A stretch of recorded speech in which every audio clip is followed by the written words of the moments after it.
Hello, my friends. It is time for another episode of Oh Wrestling Podcast. I am your host, CW, and I have a question for you. What is the best Royal Rumble of all time?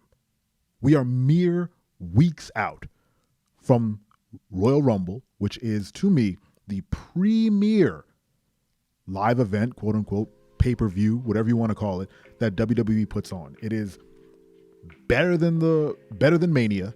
It's better than Survivor Series. It's better than Judgment Day, not the faction, the actual pay-per-view. For the young cats out there, Judgment Day was a pay-per-view before it was a four-person team. Royal Rumble is the best event that WWE has to offer, hands down. The gimmick match of having 30 people run into the ring and get tossed over the top rope is a time-honored tradition, and not only exciting, but it allows WWE to do some really, I wouldn't say innovative, but surprising things with the Rumble. They've had Pete Rose run out there. They've had, returns. They've had NXT call-ups. They've had celebrities. They've had, you name it. They've done it. But my question to you is, what is the best Royal Rumble that has happened so far? Now, I know that there is no clear-cut answer to this, but the real answer is the 2020 Royal Rumble. No, it's not. That's not the real answer. I don't know what the answer is. I'm asking you. I want to hear what you have to think. Put it in the comments. But let's talk about some of the best that have happened thus far. And I threw out the 2020 Royal Rumble because that was the year Edge returned, and I think that was one of the best returns in professional wrestling in a very long time. The pop, the surprise, he was greeted with such warmth. I mean, we didn't think Edge was coming back, and the moment his music hit, which again, his music is one of the best entrance music to date, to me. Again, these are all my opinions. Once his music hit and the crowd popped, I popped as well. I was like, oh crap, it's Edge. I thought he was done. And that man came out and he did his thing. He hit the worst spear in wrestling on a couple people, and it was great. It was fantastic. The actual Rumble I enjoyed because there was a story to it. Brock Lesnar went in as the champion at number 1 to tell a story of, it doesn't matter who wins the Rumble. He was going to win the Royal Rumble and basically not show up at WrestleMania. So he was like, I'm going to run through everyone. I'm going in at 1. I'm going to toss every single one of you out. And then come WrestleMania, I'm not even going to wrestle. I'm just going to go home because there's no challenger for me. There's no one better. And he walked in there, and the story he told was magnificent. He tossed out everyone that came in front of him. He had a great little moment with Shelton Benjamin where no one thought he was going to work with him, but it was great to see him like smile and be like, oh crap, it's my old buddy Shelton Benjamin, and then toss his ass out as well. And then, he had the beef with Kofi Kingston after he pinned him in, embarrassing fashion to win the title off of him. The New Day went in there and tried to take him out. Didn't work. Got some help from Rey Mysterio. Didn't work. And then in comes Drew McIntyre. And he was the guy at the time. They were passing the torch to McIntyre. Little did they know that they would be shut down soon and he would be champion in the quietest era of WWE. But he went in there, got a little help from, I believe it was Ricochet. I can't remember exactly. I think Ricochet grabbed Brock's leg from the outside, and then here comes the Claymore kick, knocks Brock out of the ring. Huge pop. Brock stood out there for quite a bit of time, staring at Drew McIntyre. And then the Royal Rumble continued. And it was a great story to lead up. But then Edge came out, popped the crowd again. He didn't make it to the Final Four. I thought he would have, but didn't. And then I believe McIntyre won. Great overall story for the Rumble. The Women's Royal Rumble was equally great. I watched it with my daughter. It was the first wrestling match my daughter watched in full. She watched the entire, I believe it was 40-something minute Ladies Royal Rumble. Thoroughly enjoyed it.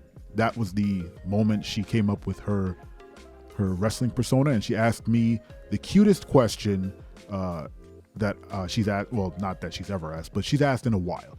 She said, "Daddy, I want to be a wrestler." I said, "Baby, you can do whatever you want." She's like, I want to do all the flips and have a cool entrance and stuff. I was like, hey, if that's what you want to do, I will support you. So she took a beat. She waited a couple minutes, and then as we're watching, she didn't even look up. She was like, "Daddy, if I became a wrestler and they gave me a microphone, would you be there to listen to me?" And my heart melted. I said, "Girl, if you became a professional wrestler and they handed you a microphone to cut a promo, Daddy would be in the front row posing and screaming and freaking out because his daughter was cutting a promo on these whack wrestlers because my daughter is the best." And she started giggling and laughing, and then we both stood up and started doing poses and cutting promos on each other. And she's like, "I would say something like, 'Hey, if you want this title, I'm gonna knock you down.'" I was like, "That's pretty good." And then we cut promos on each other. It was a wonderful night. So this all happened maybe a couple months ago. We rewatched it on Peacock/WWE Network. And when I tell you it was a wonderful, wonderful evening, she fell asleep directly after that match. And then I watched the Men's Royal Rumble by myself. Again, fantastic Rumble event, the 2020 Rumble. I don't recall any specific year that anything crazy happened, but I know that a couple years before, like 2019, the 18, and the 17 were not the best Royal Rumbles, but definitely the Attitude Era and Ruthless Aggression, whatever you want to call that era, there was some really, really good Rumbles. I remember there was one where Triple H returned after a major injury, ran into the ring with his denim. He had like 4 jackets on and a vest. He's doing like his Triple H pose. I believe that year was Triple H, Mr. Perfect, Batista. Don't quote me on this. I know Triple H and Mr. Perfect were in that Rumble, and Triple H ran the ring. He came in. He was doing these wild like poses before his moves.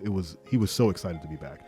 But it was a great Rumble, and the fact that Mr. Perfect had come back before he passed away, rest in peace, and was out there suplexing folks again.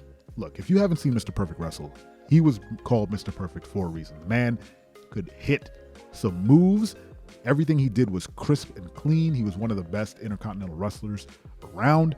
Go check out some of the old Mr. Perfect, but also go check out some old Royal Rumbles and let me know which one was the best. I mean, they've been such great entries, such great finishes.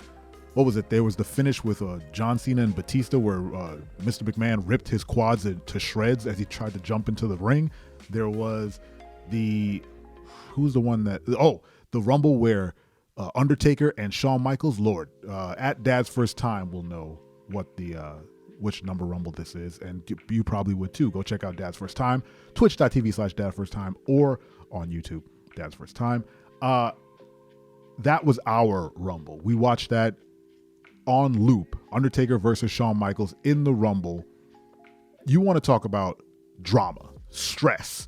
We were stressed out that Rumble. We didn't know who we wanted to win. It was a fantastic ending to a Rumble. It was great. I'm trying to remember other fantastic endings to Rumbles. I'm like flipping through my Rolodex in my head.